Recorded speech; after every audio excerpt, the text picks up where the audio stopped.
Welcome to the VOAD Voices podcast. This week, we'll be talking to Erika Hornsey of the Houston Community ToolBank. Our first guest, actually. So. Oh, what? Yeah. The inaugural podcast? Exactly. This is the inaugural VOAD Voices podcast. Welcome to the podcast. So, I appreciate you taking the time. Of course.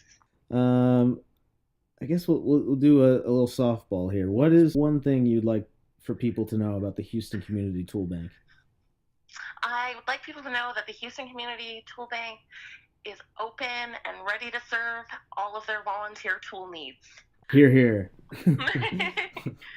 From our conversation down in Houston from a couple weeks ago, I remember one of the things that you brought up to me directly was that you thought that ToolBank needed to be advertised more, needed to be more in the spotlight. And I was wondering if you would like this opportunity to describe what you all do specifically down in Houston, and how the Houston branch might differ from anything national. So basically just an overview of ToolBank and what you can provide to VOAD members. Okay. So the Houston Community ToolBank is located just northeast of downtown Houston. We've got 8,500 square feet with more than 20,000 tools. When I say 20,000 tools, keep in mind we've got more than 260 different kinds of tools. Wow. So we've got everything from tables and chairs and PA systems to hammers and cement mixers and pneumatic tools. And we'll loan those to any VOAD organization in times of disaster for free. Outside of that, we lend our tools for a 3% lending fee. What that means is you'll get that tool for 1 week for 3% of the retail cost. Our kind of rule of thumb, if you will, is that you're going to spend more on water for your volunteers than you will on tools. Right. And yeah, I mean, another thing you brought up when I was in Houston was you were worried that some of our members might be buying tools that you already have available. Exactly. I think that the ToolBank is really a force multiplier. We allow all of our members to use our tools so that they can spend their money on their mission. Is there any process online, or is it just about contacting you through email, or what's the process of doing that? So membership is currently free. They can sign up to be a member on our website, www.houstontoolbank.org. It'll take less than 5 minutes. Please use Internet Explorer. It's always so funny to say that, but it was designed back when Right. Internet Explorer was the only browser. Exactly, and now it's being phased out. Yeah, and so they can go to our website, sign up to be membership, and then Sure. they can place their tool orders online. Just like shopping, you just add things to your cart, you book a time to pick it up. All of our tools are based on a weekly rental, and when you pick up your tools, you can arrange a time for drop-off. That's so easy. Yeah, it's really that easy. Yeah. It's not rocket science. We just want to Exactly. get our tools in the hands of volunteers. And that's what we want too. And do you guys give out tools to anyone, or is it just private organizations or organizations that work with you before, or how does that work? We work with anybody who's got charitable purpose. So any 501c3, any daycare, any school, any church. But also we work with some informal groups. So even like neighborhoods that are organizing a cleanup, we can work with their neighborhood association. Yeah, so it's a wide network. It is a wide network.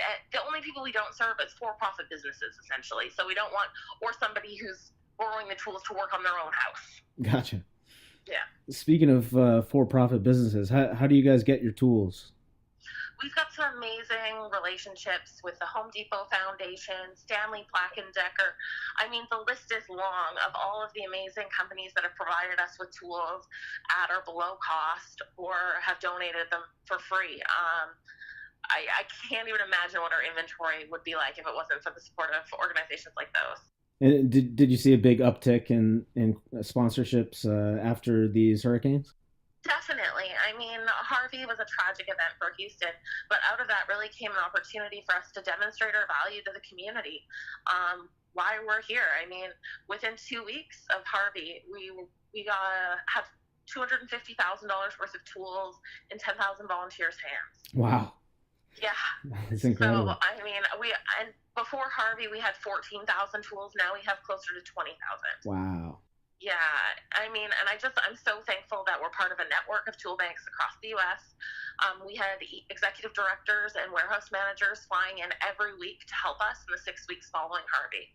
That's incredible. Yeah, like Is we couldn't have done it without them. is that a usual typical response, or is that due to the size and scope of Harvey? And how did that change after Irma hit and Maria? It was really, I think, the size and scope of Harvey being like one of the big D disasters to hit the U.S. in a while. And I think after after Irma, the Atlanta Community Tool Bank was focused on getting tools to the Virgin Islands, as well as supporting efforts in Florida. Tool Bank Disaster Services was looking at acquiring a second trailer. So things kind of dispersed, but Houston was still definitely a focus. Well, what else do you do beyond that? Because I know in following your social media and all that you seem to be everywhere. Yeah.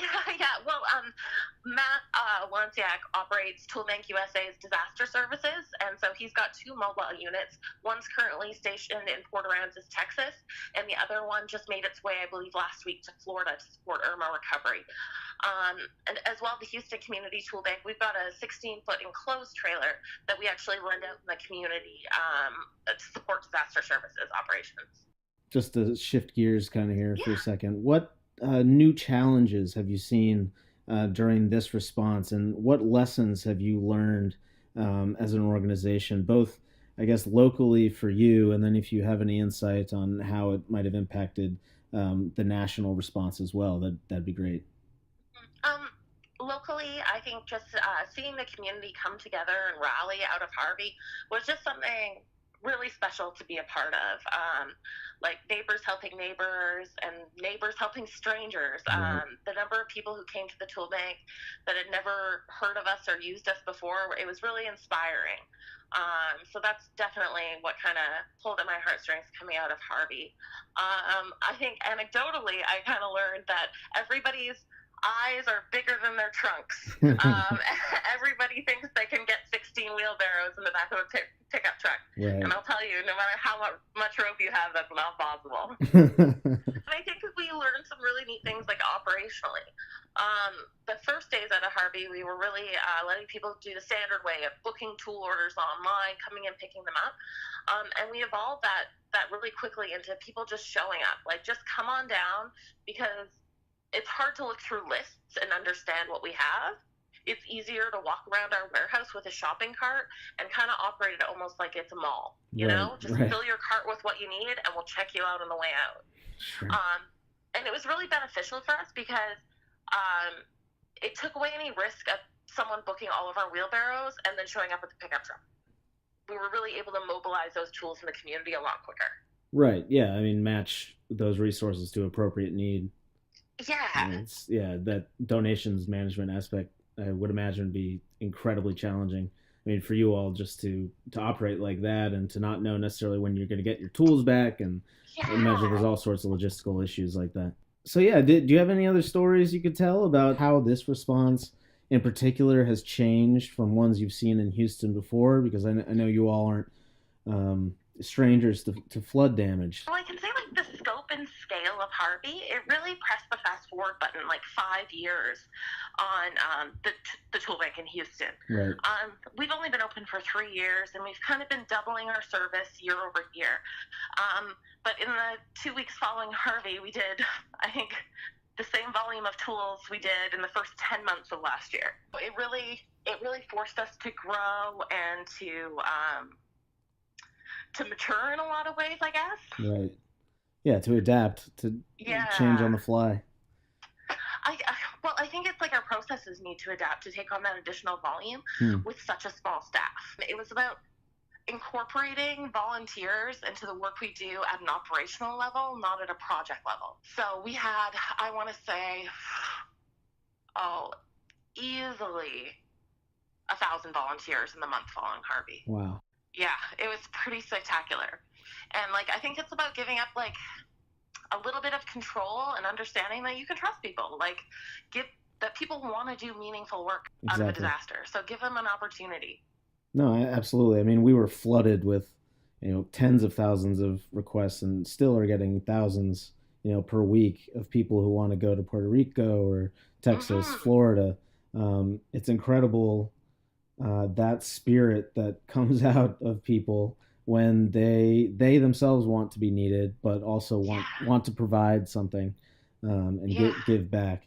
And it is really something else. So one of our, my favorite groups, we had a ton of amazing volunteers, but we had a softball team from Phoenix, and it was about 7 retired old doctors, lawyers. They were in their late 60s. They drove a van all the way from Phoenix to Houston. They stayed here for a week. They volunteered every day at the ToolBank. Hardcore. Yeah, they were just amazing. And it was just, I think for them watching it on TV and then being able to come here and give something back was really a cathartic experience. Yeah, that's inspiring. Thanks for listening to VOAD Voices, and thanks to Erika for joining us. We'll be sharing stories from the VOAD movement on an ongoing basis, so stay tuned for more. If you have a story you want to tell us, let the national office know, and we'll set something up. Until next time.